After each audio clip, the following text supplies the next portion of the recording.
sabre minimo e kasa yi ejoso wa asante mantem na yeweyi na akoya rewosem sanse yene ya yankasa ejoso Hemaa na Yaa Asantewaa ni papa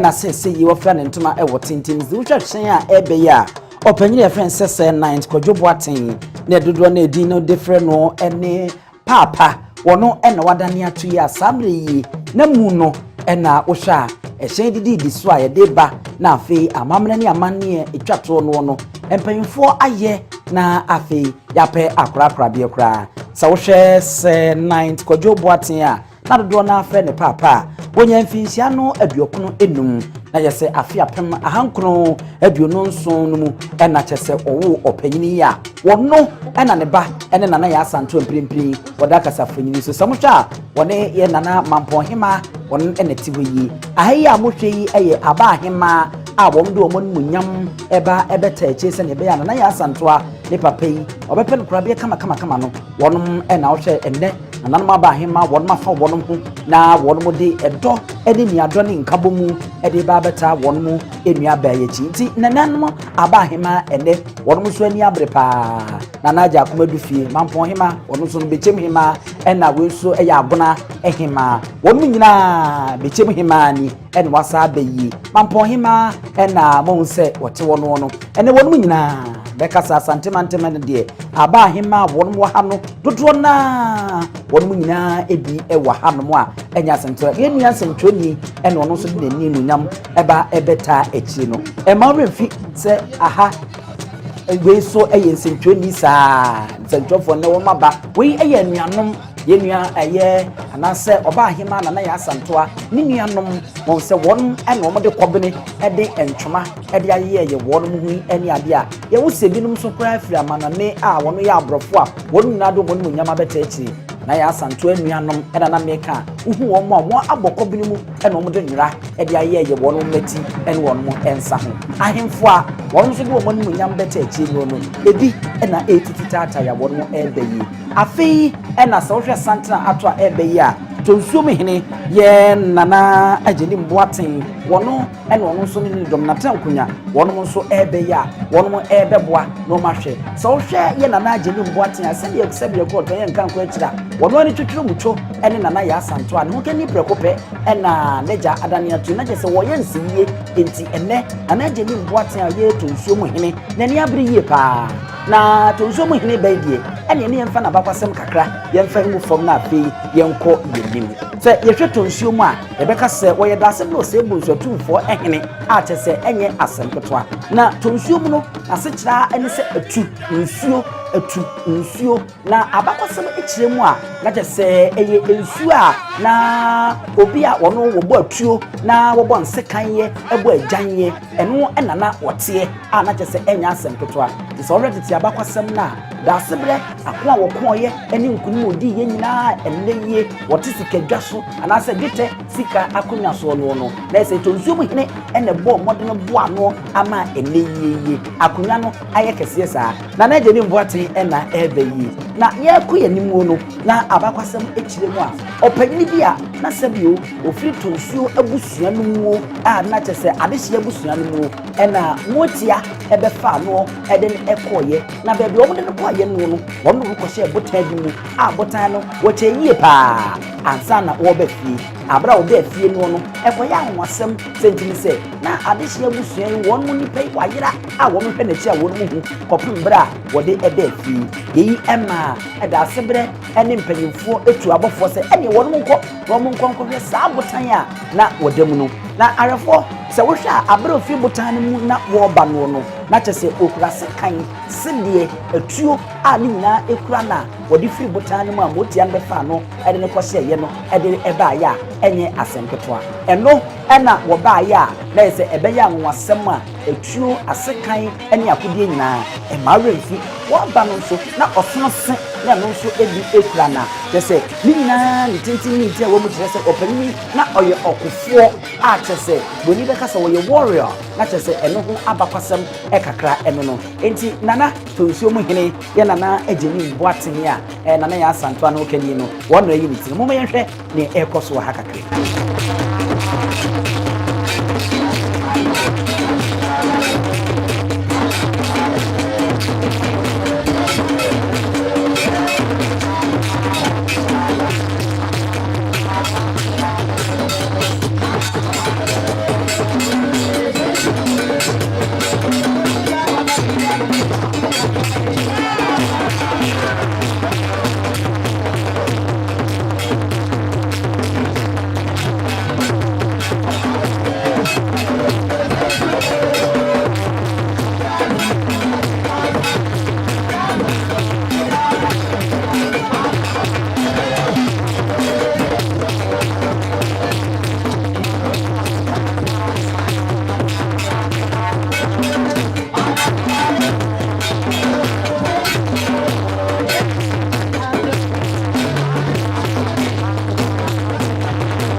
de ani die ene ebuo se de nanam ye nim wo mo dada no ebebuo pa de a obi anu ho obu ade se be de ani die edi amamre ene amane so che nanam ti wo bekọ na afeyi no akọ akwakochia nanam ntitiu wono ankasa no kene ene ade ato nani na wo ba behwe no aboa na nyi Asante kotofo se hwemsoma mini di nti na atwe mienu enam ewo kwaye mu sebe enye se ebia ayonkofa keke ene eye wono mo ede ewo hono mo enu nti sam ne wodnani akyerem a wokọ na wo chiachia ade ani die ene ebuo esefata ede ema wom a wom ba ema remfi se aputo na mi ode no wono nagro ewa hebia wono ne di akira ye bon den ewo asia enye asem petwa ewo hono yeguso a ansako ena se o hwe bebia yedwe ya na ye se nebusuafo ena wo chiachia wo mu ya na wa ye se wato ni bi mu etum o hwe busuafo na aya na ensache kakra wo omo ni abenti kobere ena kese wono mabubu mu a omo ede eye opani se night kojo ebwati wono ede ye omo jana kwa na ya Asantewaa Ejisu man Hemaa ena afi aba Hemaa wo mu nyina ene wo mo ya kuni ba o hwe nana ajakuba difie manfo Hemaa enya Asantewaa oba na basa ene review kura no eda no ho ene se de ode ahwene na beto so na hwe ni wi a wo beja na panye ebe buana ma ade ato ne niwa yi na ya Asantewaa ese wo matum nye no no kani no epenfo si yesu kra ye jahin so hwe ebra be meyi ohini ebe to ni mu a na ese edimu no asesa kakra na ya Asantewaa ayi nana ajakuma dufie kra de onye de ne kra ja mana ahoro so wa moano na wa hwa be pele ni misu a enya de bi mo hwe sakakra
na yese arefo eno no nananom ahemfo mpanyimfo bi ena mo se ye afidie no akata wo manase etwa bo mo do ma banwa sesi no no nana agini mboaten eda so a enam dwenu a chese wo chiachia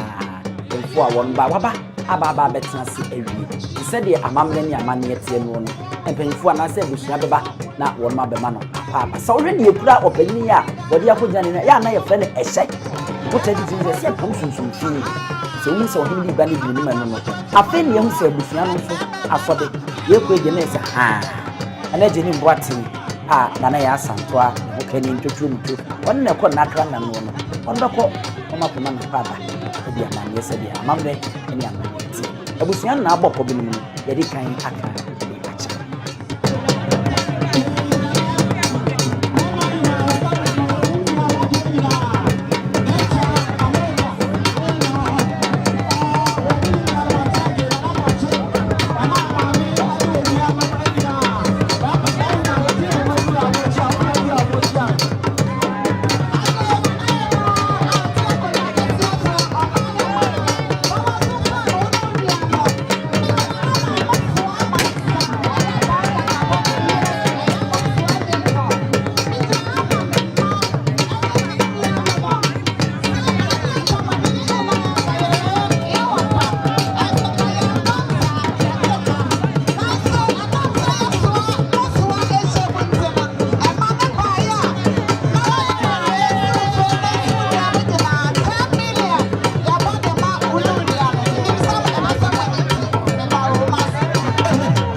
ayefo na yese eno no akwaba na mu ena wo hu sempanyifo won gu so mo yo no eno no mpanyifo a won mo ewo dwumadi ase na ewo so mo de aniti de ba ndo be ma na na jini boate amache bare ena mo se won so abasisia na abechi a wo ko aha nyansapo poso na de subscribe na share na like afa de nche fato ase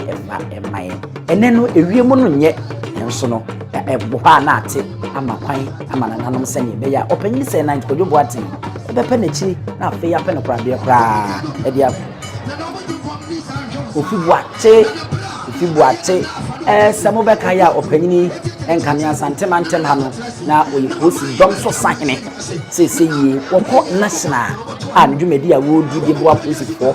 wo my Ghana mu anya asenkotoa ewra DCOP kofi wachi wono no mo hu se wo chia wo na mpa nka ho aposifo dom title de sabi ya no mu mfani agu wode mfani ko kakra di akiri eno mo so ato santena wono echia eba ewo ekono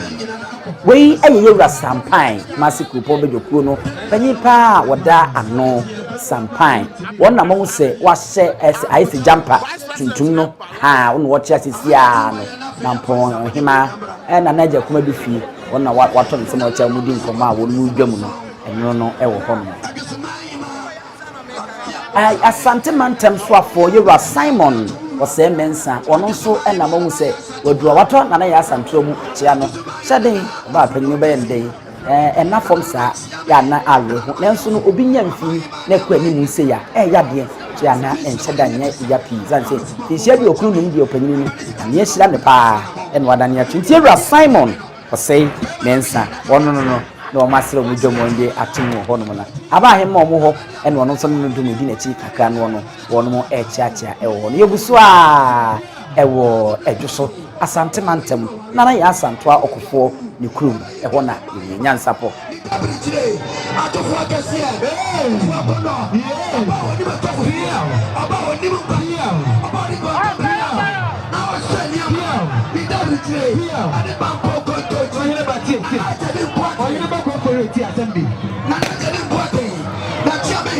Ejiarafo samre sawhwa ye nana afrane okese edwoso manhene wono ena ntakira sen egua yese enche na opanyin kese na asamanhia adwea nana afrane okese eno no enibre aba sanse wono ankasa ne ba Hemaa na Yaa Asantewaa ne papa ena edafomi ayese enye asemketwa ena ato ye nana afrane okese so de nemu nyam de baba wo beta akiri se ne be ya ne kama enunti ene ne mu hwe yi a wabbo ne bidisi we ntuma tuntum pa ne cha ehye no no ahenchen tuntum komade tuntum yegu ne nsa no tuntum ne hu se ebibire kakra bi ewom na bibi nso ya yesentotonye kakra bi de mu so hwe ne nsa na eda obi nsam na eda dukum na sa pepe na tie na Yaa Asantewaa ne twa ne ba ye eye libre ena atono pa ne manhene ena wo bayi se mu se edo so manhene na edo so manhema eba ne chiodi ahima ya na mam nyam no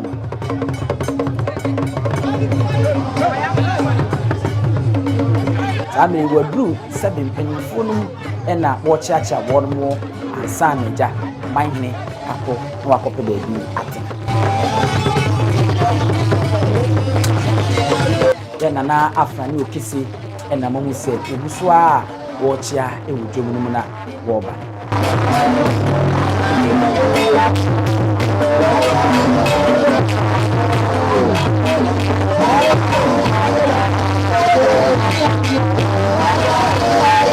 ayefo sede amamretie no sa pepepepepe ene so nwura afrane okisi na manhene do so manhene oduru na ageni mboaten a wo ye tonsuo mu hene no on se wode ni die sori no wode ahia no akọ ne di bu esefata e de mansanse oye manhene sede ya sante koto ho kan no apraketo hu kese a ya na keto no wota abobo akese no obitwom na sa pepepe wachia wabehia no wachia madi nkita ho wi afọ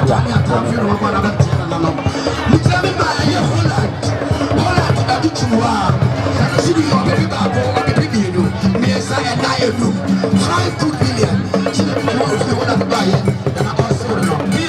$5 billion. Abrankesi nyamieni ohene ena mo hu se wono nso wo hobi a kyese enya asanketewa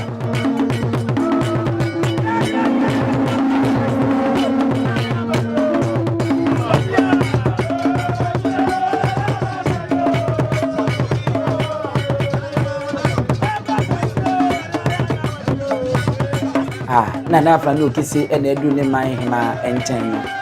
na Yaa Asantewaa chia no a kyese wo kunni mampon Hemaa so no na je kuma bi fie ena wa chia wo no so na wo no di nkita ho kakra no wa kunni akoya sese wende na afa no kisi mo no ena be maba o si dwom papa a kyese wa kyerɛ sɛ libraba na wata ne man Hemaa enso echi wonti ama Hemaa wono ba ya wono beta na Yaa Asantewaa echi no wono a munten ya no adura wo chiachia wono ne dom wono mo eko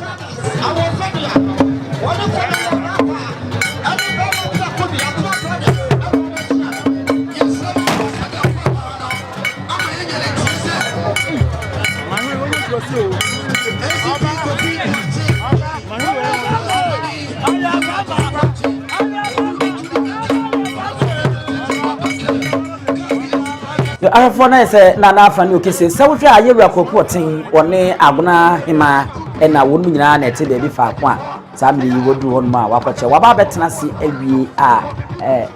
tonsuom enso ba na wabema na akwaba ewo ekonomo na se na afa ne okese achi atena si awie afei ene penifo ba momo aba bema no akwaba se de amamna ne amane etie nti ye hu se ena na tonsuom hi eni mboaten ono nso edindia womuna eba na afi wo mudi anidie eni ebu esefata e de abre na afa ne okese a oye guso e manhi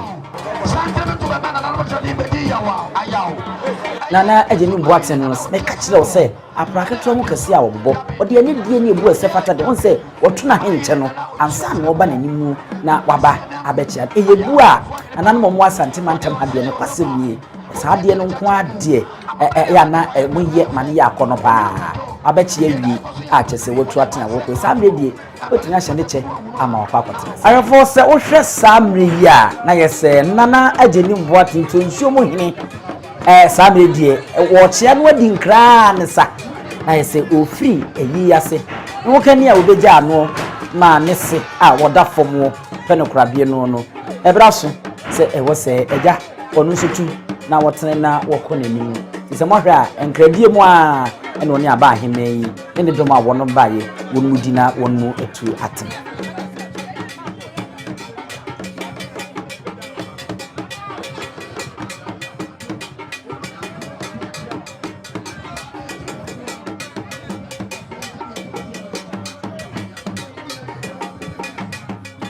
Efo egusu a nyansapo kasa mfonyini na mohwa mutie yi yesane nbadwen bada gumasen ehene ene mo se wono nso abasisi a udimu a be ma tenten gram kama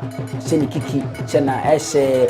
echebi a wobu atoso sa ha wono ya dangumasen hene no won se wabeche asisi a wono ena wode ade a na husu na esenteto yenda ne nsa wache a wokono ayefo na chese yegusu a same so hwe a wotumfo che ame wodina me nsa nifa so sa ena wohwa akona hene ena etoa so ansa na waba abenkasi nyameni ena afi na nakusi obodum sai nipa ba nan ena maka wo mabo no mu gina ho a wono nso esede ebro no enkradie mu a wono mo kra na wono mu atu atene ewo hono mo sa wohwe ba bia yewoyi a eyi koso ya na ese eye na na afa ne okese agoprama wono ne man Hemaa wono ma ye ne kama ade ama eyoso manfo ebia so Ghana fo nyina so no so ena yegina ye saa ayi ewo so a enye Asantewaa ba no wono mo aduru ba bia na Yaa Asantewaa etia wono mo echia no na afi enkradie mu a na Ejisu a ye so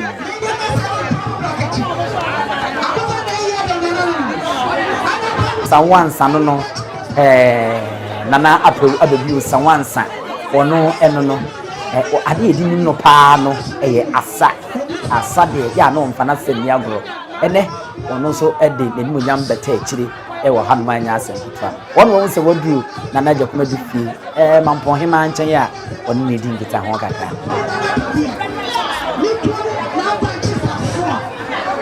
nana apeu abibio sawansa ha Hemaa hene no wono nso ababa betra se we ye emrante kwa bia wono nso akeka mo ho abumu a efe ma ya amana ye nika pa wono nso enu nse wadu wono Hemaa Hemaa enchen a wono mo echia no ewo kono na aha enenyan sapo kasa mfumini besane ne bagendo mu no yede mbesie ye jam ho ye sam subscribe na se na like na ja wadwenkyere nyansa pode so mam se yisane ne bagendo midin eni abusua pani osu aduoni mu nyina mo ene hwa wagyen hewa